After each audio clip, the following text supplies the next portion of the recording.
today, back with part 2 of 7 True High School Horror Stories Volume 2. Before I do watch the second part though, I'm going to watch the last 20 seconds of the last video just so I kind of have like a recollection of what's going on, even though I just watched the video like 10 minutes ago, just so I still remember what's going on. So I'm not going to add the thing here, I'm just going to listen to it. Every little detail, and naturally she was grossed out. Oh yeah, about the heart, yeah. Do something like that. Oh God, what a psycho. That poor girl. Stuff like that. I was really worried, but like she'd done before, Josie helped me feel better about the whole thing. How whatever criminally okay. So without further ado, let's get into part 2. This is going to be about 25 minutes actually. So wait for it to load and open up here. Done before, Josie helped me feel better. Done before,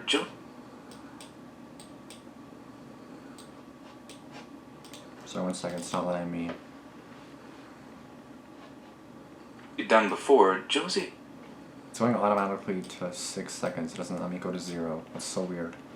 So I have no idea if it's going to mess this up at all. 1 second, what?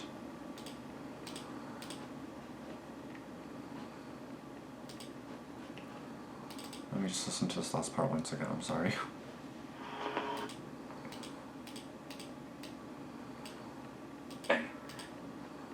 How whatever criminally criminally, let's see what this... Done before, Josie helped me feel better about the whole thing. How whatever criminally insane. Oh, okay, so I guess it's just going to go back a little bit anyway. Okay, so basically this video is going to start 5 seconds in, so I don't know if it's going to affect the video at all. If I have to add it more ahead, I don't know how this is going to work, but 24 minutes and 52 seconds apparently. So it's going to be a little bit of a recap anyway, so back about 5 seconds, I don't know. But let's just get into this video.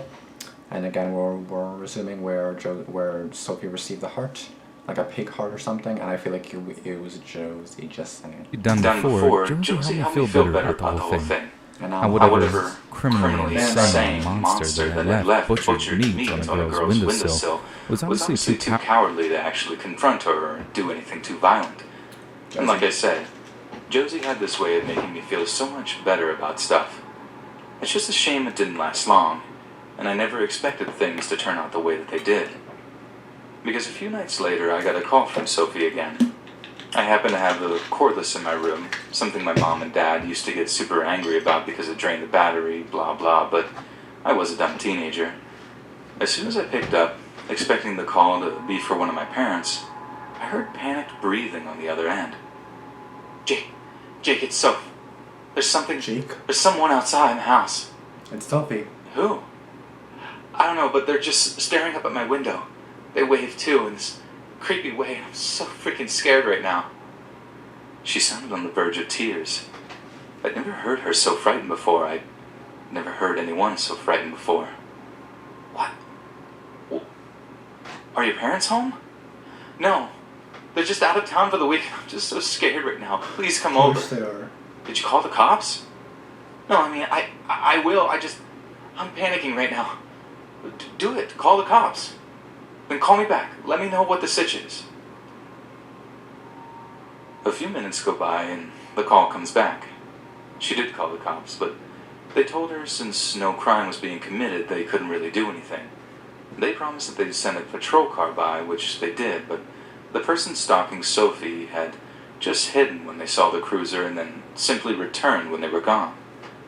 That's when I told her to lie, to just call back and tell her the person had a gun, a knife, a bat, anything to get those lazy idiots just to act. She said okay, then she'd call back when she was done. I hung up. 1 minute went by, 2 minutes, then 3. I was shaking, straight up shaking by the time I grabbed the phone and called her. I had to know what was going on, but now the line seemed to be dead. Not the kind of engaged dial tone that tells you there's a call on already, or one that directs you immediately to answer the machine. The line was straight up dead, like someone had cut the line. Oh my god. I threw on my sneakers so hard it actually caused an abrasion that I didn't even realize was there until the whole thing was over. Some big, nasty, swollen graze thing. I ran out of my parents' house. Check that, bolted out of my parents' house without even shutting the door. I almost fell over myself as I heard my mom screaming at me like, "What are you doing, Jake? Where are you going?" I didn't answer. I didn't have the breath. I ran and ran and ran the entire way to Sophie's place, just over a mile. I think I might have ran a 5-minute mile, I'm not even kidding. I was fighting back the urge to puke by the time I got there and saw who she was talking about. A figure in a black hoodie, standing outside her window. Only how Soph didn't see the actual effing knife they were carrying, I don't know. Or maybe I do. It was one of those combat knives with a black alloy coating. You probably know what I mean. I swear it's Sophie. I just slammed into them, trying to focus on holding the knife-carrying arm to the ground while I screamed at the top of my lungs for help. It was a struggle, a real struggle, but I remember the person being considerably weaker than me, smaller than me, almost dainty. I had them on their back, one hand on their arm, keeping it locked down, and the other kind of like mushing their face. I don't really know what I was doing. I've never been a fighter, but when I took my hands away from their face and onto their neck to choke them, I saw who it was. It was Josie. Told you! I fucking knew It had been Josie the whole time. I fucking knew it. Josie had left the animals' hearts. Josie, who had been apparently making hoax calls to her house. Josie, who had gone around to scare the life out of her with that black knife. All the commotion attracted the neighbors' attention, and the cries of "help, they get a knife" apparently got the cops there much, much faster and in larger numbers, too. Josie was arrested for carrying a bladed weapon with intent to endanger life, and the fallout of the whole thing was a drama that went on for months. Finally ending when Josie's family moved her out of state to live with her grandparents. Yeah, fuck off, Josie. She wasn't a well person, and apparently hadn't been for quite some time, even though she was outwardly presented this cute little high school girl vibe. No one is what they seem like. She was straight up manipulative and evil, and I know that now. I'm sorry this was such a long ramble. I wish I could give you a happy ending here and tell you that me and Sophie ended up back together and living happily ever after, but we didn't. Life isn't a Disney film.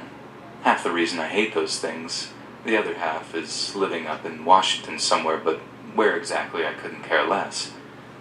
I just hope I never see her ever again.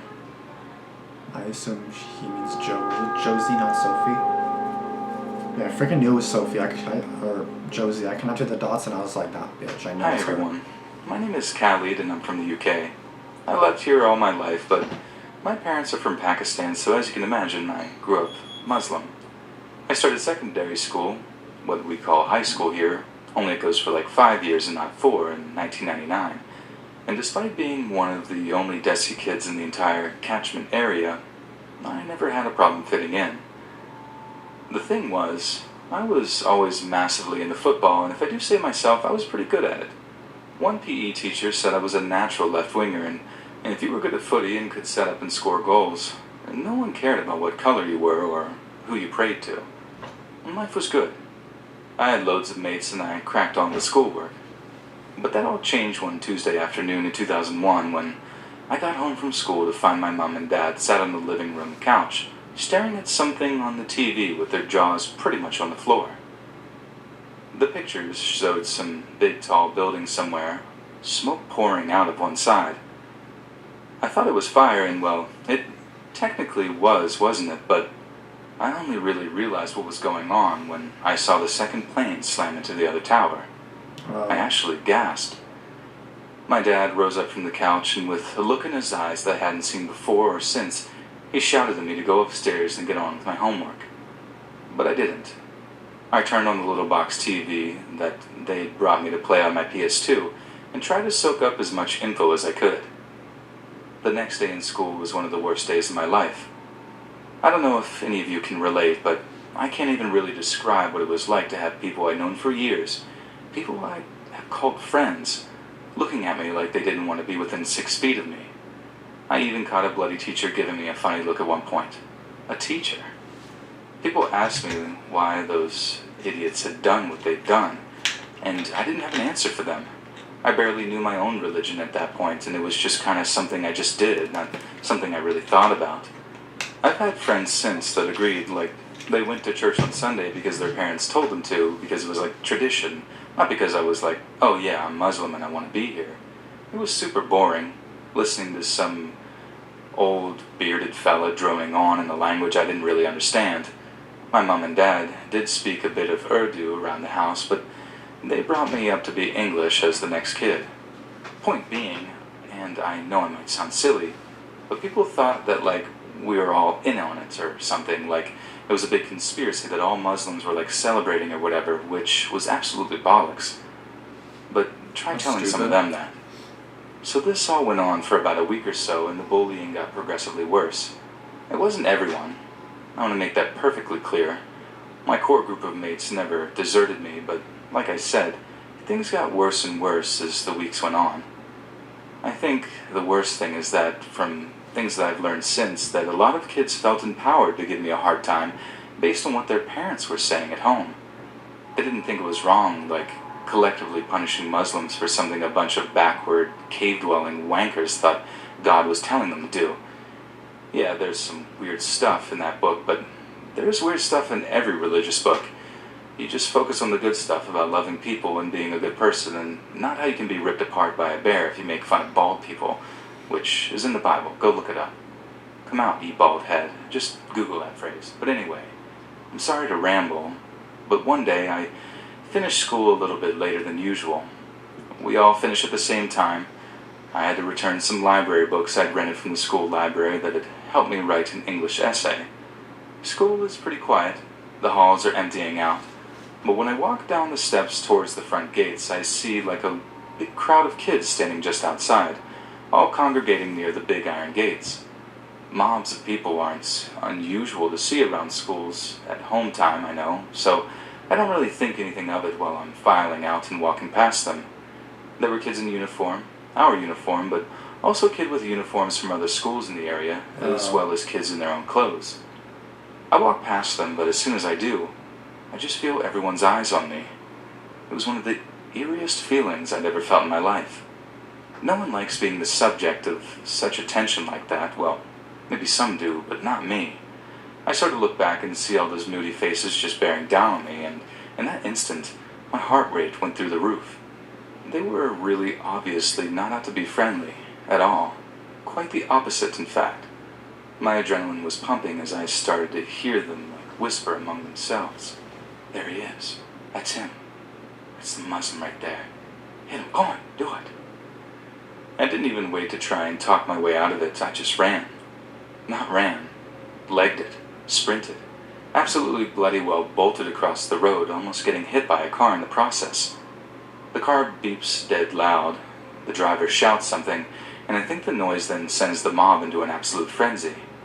They're shouting and screaming at me as I sprint full pelt in the direction of my neighbors. I've been walking home for years, always the same route, so I knew it really well. And thanks to playing footy like 3 times a day, I was fast as anything. Big shout out to my old roommate David Oakes for chasing me up and down the left wing for years. Without, I think I'd have had my teeth kicked out there and then. But that didn't mean I didn't come close. There was one point where this big lad, who was red in the face with rage, actually managed to grab hold of my backpack before I shook him off and darted down an alley. With me being small, I slipped through the metal bollards easily while he had to probably turn side on to get through them. That gave me just enough of a lead to get away from them, and I think I just lost them quickly after that as I ran over a railway bridge and down another alleyway. I'm not gonna lie, I cried my eyes out when I got home to my mom. It was without a doubt the most scary thing that's ever happened to me. I was 13 for God's sakes, still basically a baby, and I was being made a bloody scapegoat for something that happened like 1,000 miles away, and I can't tell you how horrific that was. My family actually ended up moving cities not long after to live in an actual Muslim community where abuse like the stuff I'd experienced became a thing of the past. But that's not solving the problem, is it? Retreating to a little cluster was the opposite of what our country needed, when people more than ever needed to see that we can be just as British, American, or whatever nationality as anyone else. That's actually so sad though, because like 9/11 happens, you're Muslim, and then everyone wants to attack you. Like, what, you think I planned this shit? Like, Okay, so a bit of context is required for this. Here in the UK we have something called Bonfire Night. Those of you that have seen the movie V for Vendetta will know a little bit about it, especially that whole remember the 5th of November, gunpowder treason and plot. We see no reason why the gunpowder treason should ever be forgot. Long story short, these guys tried to blow up Parliament, and if they'd have been successful, it might have changed the course of history forever. So every November on the 5th of the month, we make like a rag doll of the main dude in question, Guy Fawkes, then throw him on a big wood-burning fire and cheer while he burns. Only as I'm writing this out do I realize how gnarly and brutal that sounds, but yeah, you get the whole thing now.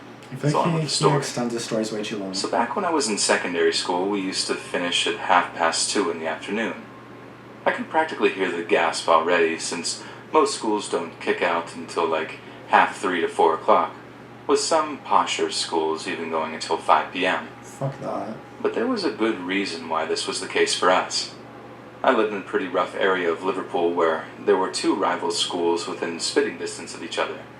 The rivalry and contempt between the two was so bad that they actually had to stagger the home times of each school so that these huge gang fights wouldn't kick off on Mather Avenue every afternoon.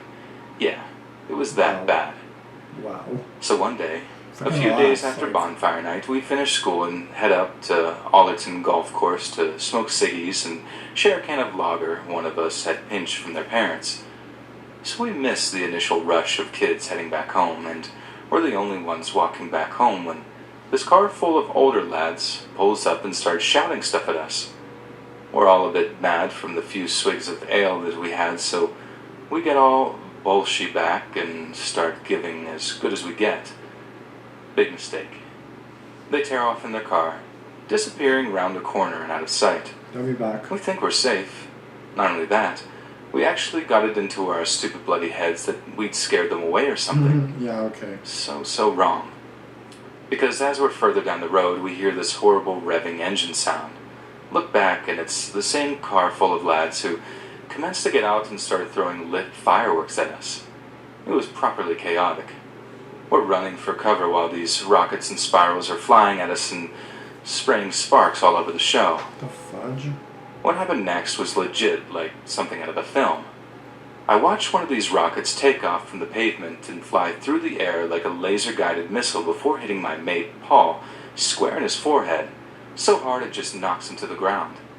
Oh my God. Blood starts pouring out of his face, pooling on the ground beneath him. And honest to God, I thought he was dead. And so did the lads in the car. They looked almost as scared as we did, got back in the car and sped off down the road. He obviously wasn't dead, and we realized that really fast when he starts groaning and writhing on the ground. But oh my God, the blood was caked in his eyes. We're asking him to open them, and he just can't. When the ambulance arrives, we were just in bits, like I personally thought he was going to be blind forever, that the rocket had burst into his eyes or something. Fairly happy ending, though. He's fine now. Well, he's mad as a box of frogs, but he was mental before that, too. He does have this little crescent moon scar, like right between his eyebrows, though, where the rocket hit him. Not to mention a proper little war story to tell every year around the 5th of November. So the rivalry was that bad that like someone just did, like they were from other schools or just like a random attack? Because that was a school attack. I'm like, what the fuck? What? The scariest thing that ever happened to me in high school might not be as traditionally scary as your traditional ghost story.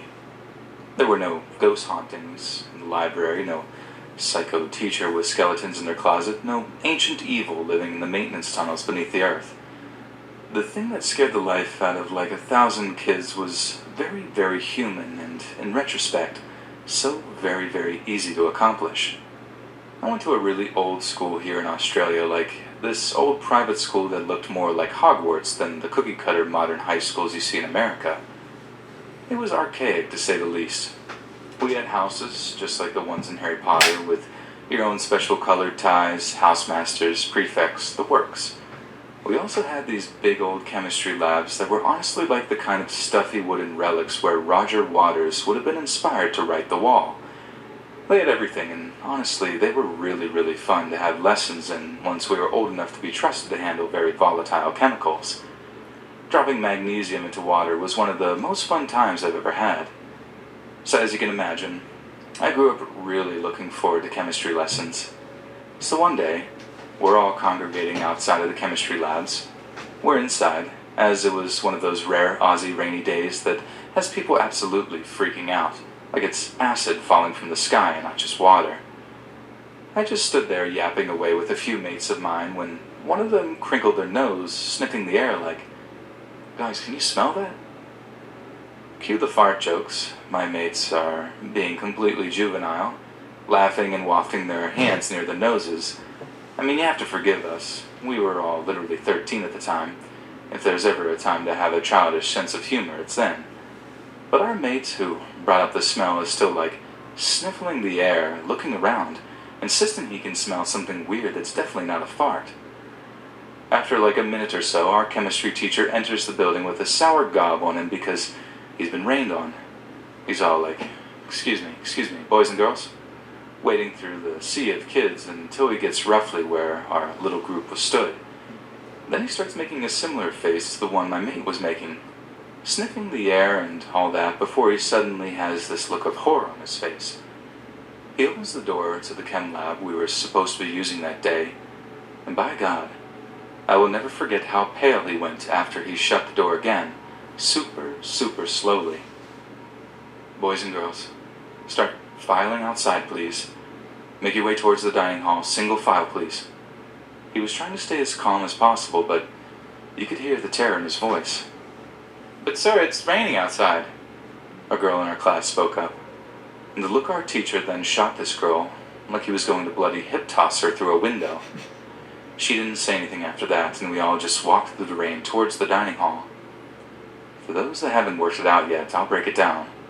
Someone went into the labs, somehow got into a locked room, I think went through an open window, and turned on all the bloody gas taps. All of them, to fill the entire room with flammable gas. All of it would have taken is one little spark, and that would have been like 100 kids dead, surely. Like I said, this isn't your traditional scary story. I mean, it wasn't even scary at the time, it was just confusing. But I remember knowing something was wrong.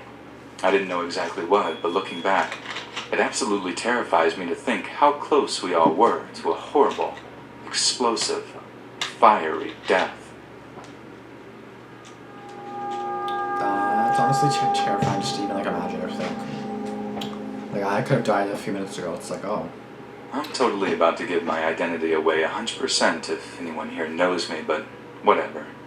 Hopefully I can rejig a few details to salvage my anonymity. So throughout the entirety of the 9th grade, I was homeschooled. Not for any particular reason, I don't think.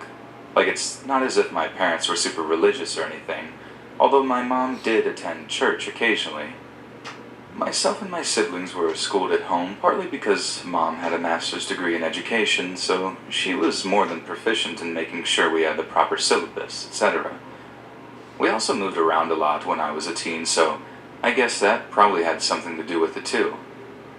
It was a pretty cool time in my life. We all learned a lot whilst having a lot of fun, had a good deal of one-on-one time with our teacher, and lots of time to be alone or outdoors or just whatever we wanted so long as we weren't watching TV. I remember those years quite fondly. But by the time I hit the 10th grade, I was sent to an all-boys private school. It was the sort of place where you had to wear a shirt and tie every day. There was a country club across the highway. It was way out in the suburbs. I'm pretty sure you know the kind of place I'm talking about. But anyway, on my first day of school, I was sent through orientation, which included an audition of sorts with the choir director. The school was very small, you see, and with such a small pool of applicants, the choir director was pretty much free to choose whoever he liked for the boys' choir, a group of about 20 9th to 12th grade boys who were taught to sing all the super grim Gregorian stuff. As my mother was a church-going woman, I had actually sung in 1 or 2 choirs previously, so I had a fair bit of vocal training and range. So it kind of goes without saying, the director of the choir thought I was it. He accepted me into the choir on the spot. I was flattered, but soon realized that I was somewhat unique for more than my talent. My voice had yet to drop. I was the only 10th grader in my school who was an alto. Yeah, I know, I was a really late bloomer, but I'm over it now, and so should you be. So as you can imagine, I was more than a bit embarrassed for a boy trying to fit in a new school. Anyway, I soldiered on through the 10th grade until sometime around Christmas break, when the choir was in full swing with the 7,000 Days of Christmas and Deck the Halls, when it was announced that the boy choir would be putting on a play, and that play was to be The Wizard of Oz. When it was announced during assembly one day, it barely took a few moments for me to understand where it was going. The entire grade knew the cast before it was announced. 4 months into my first year of real school ever, I was informed I would be playing the role of Dorothy, ruby slippers and all.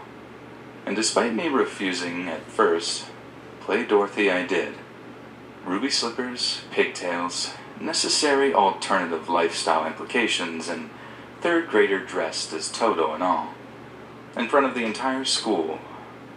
You don't know embarrassment until you sing Somewhere Over the Rainbow to a crowded auditorium of all male squash players. It was the most terrifying, humiliating event of my entire life so far.